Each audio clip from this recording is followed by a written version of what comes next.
Hello there gorgeous gamers and welcome back to Pure Play TV, and we have a review for GTA Trilogy Definitive Edition. It's a bag of hot crud and you should avoid it like the Rona. Watch on and find out why. Sorry babe, I'm an ambitious girl. I know where GTA stands in gaming history. GTA 3 paved the way for massive open worlds. Without it, we would have gotten open world games anyway. Rockstar was not the first to do it, and somebody else would have come along with something eventually.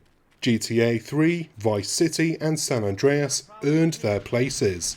20 years ago, more or less. Today, in the cold light of 2021, or whatever year you're watching this video, future boy, they just don't hold up.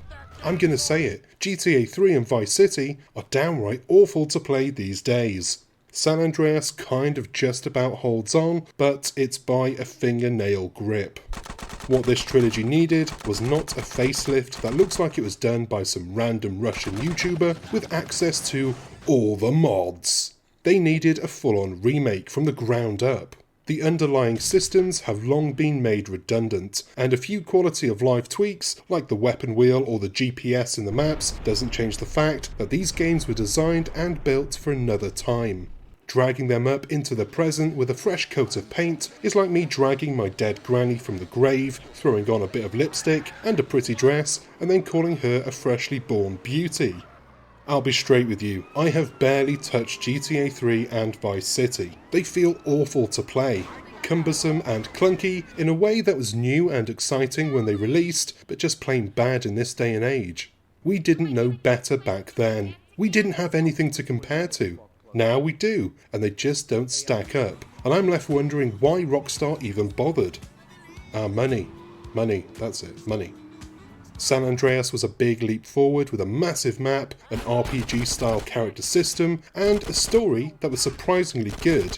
I remember my 15-year-old self being hooked with the story of friendship, family, and betrayal, and it made me think of games in a way that I hadn't previously. That they could be movie-like experiences with deep narratives and characters that I cared for. Looking back, I was definitely right, but again, San Andreas has been outdone in the years since, and no amount of fancy lighting and glossy cars will make up for it. The combat in all three games is a mess, with San Andreas being particularly annoying. Try pulling off a headshot without sending your aiming reticule a million miles an hour past your target's head. And don't get me started on the numerous mission-ruining bugs. An early one that I encountered had me pulling out my hair after an hour of trying to get Mad Dog's bloody rhymes. I was raging and ready to call it quits. I ploughed on for a few more hours before calling it off as a bad job and a waste of time and money.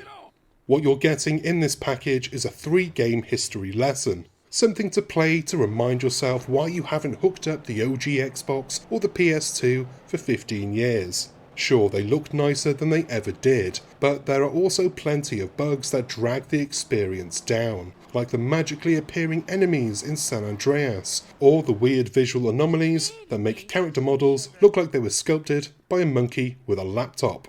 I can't recommend these games to anybody other than the hardcore fans who want to relive their childhood memories or to punish their children. This is a remaster trilogy so bad that I will be very, very cautious when the inevitable Bully remaster gets announced. But I will admit, if Rockstar announced the GTA 4 remaster tomorrow, I would be all over it like flies on shit. We all of us have our weaknesses. Why didn't they just do GTA 4 instead? Bloody idiots. And that is the end of this review. Thank you for watching, and I hope you found the video useful. If you did, drop a like, comment, and subscribe to the channel for more gaming goodies. I've been Chris, you've been gorgeous, and I'll see you on the next one. Until then, cheers my dears. Even those Cuban refugees are cutting themselves a piece of some nice action. But it's all drugs, Sonny. None of the families will touch that shit.